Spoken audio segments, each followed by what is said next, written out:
I know y'all didn't see this coming. Yeah, back-to-back summaries. And right now, we're moving along. This is chapter 4. Chapter 4 was entitled... That was chapter 3.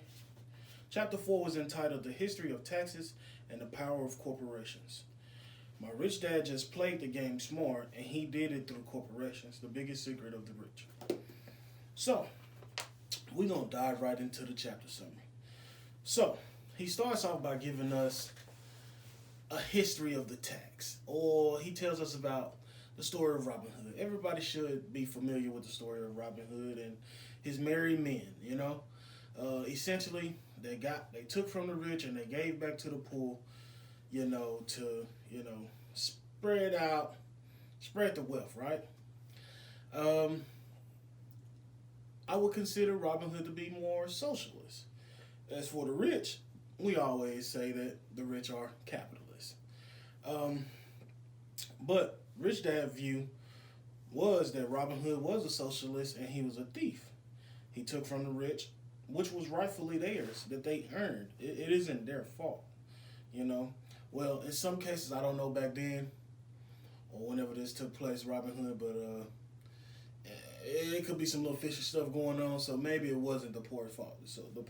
So he lets us know that in this chapter that taxes have been around for quite some time. And initially these taxes were only used to tax the rich. So the poor and middle class would have been fine. So that's how they initially were rolled out. But he also states when the government got a taste of money, the government wanted more.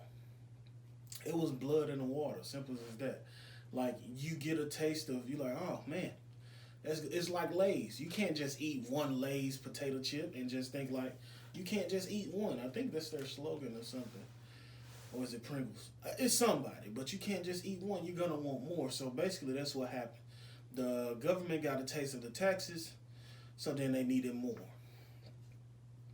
So, what was ironic of the situation is that the poor and middle class, they voted on these tax laws, but it came back to bite them in their derriere because the rich found loopholes.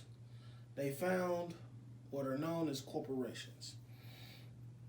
And corporations, technically, it's not even like when I say corporation, you may think like, oh man, this is this business, but what Rich Dad, Poor Dad, the book explains is that it's actually just like legal documentation and such of that nature. So in that sense, you have to sit back and be like, well, what does this all mean? So he kind of goes into depth a little bit. He's like, with corporations, they pay less in taxes, as well as some of the money that they use is pre-taxed, and the money that's left over after using money is what's taxed. Now, as far as as far as a regular employee like myself, I would consider I go to work, I earn my wages are taxed.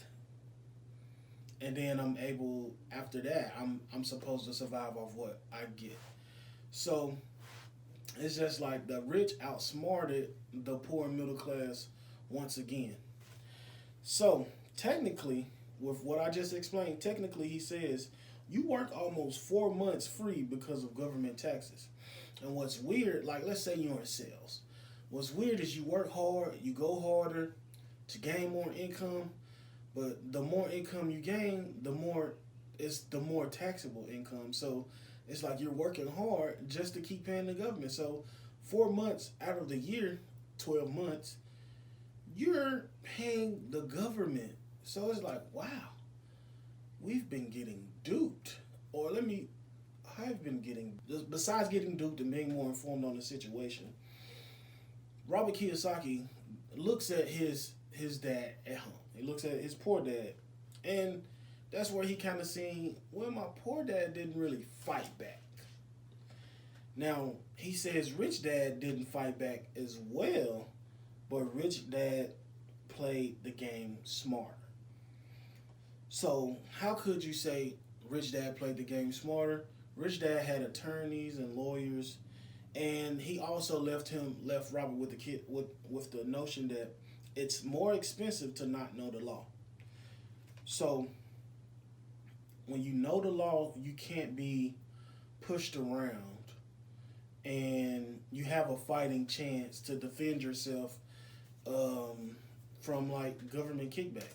Um, in most cases, and he spoke in this chapter, a lot of people fear the government. That's why you go on with the mundane. You don't really talk back, but they don't really have that financial literacy.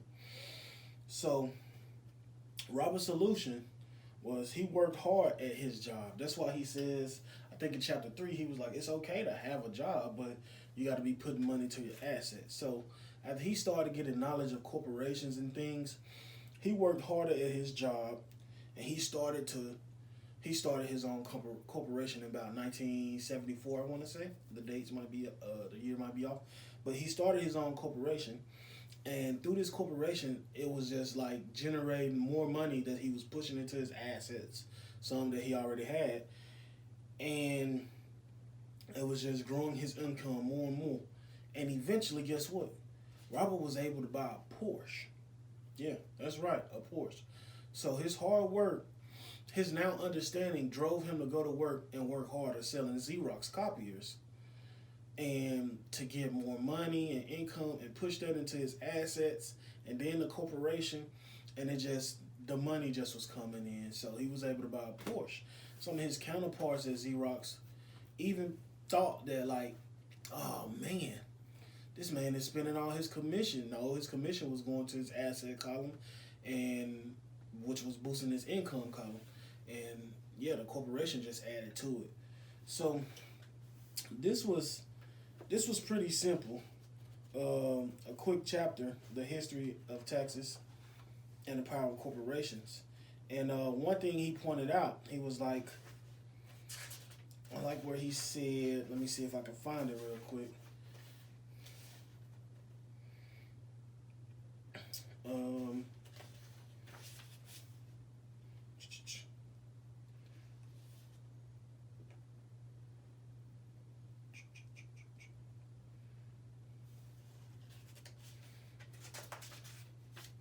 I probably can't even find it because I'm thinking about it. Blah, blah, blah. Anywho, so also I wanted to share this. He said you need to have a financial IQ. Financial IQ consists of like 4 things. And those things are accounting, and accounting is financial literacy, or the ability to read numbers and evaluate the strengths and weaknesses of any business. Investing, which is the science and strategies of making money. Understanding the markets, which is the science of supply and demand and market conditions, and the law. Tax advantages and protections. So if you know these things, you're probably well on your way to financial freedom.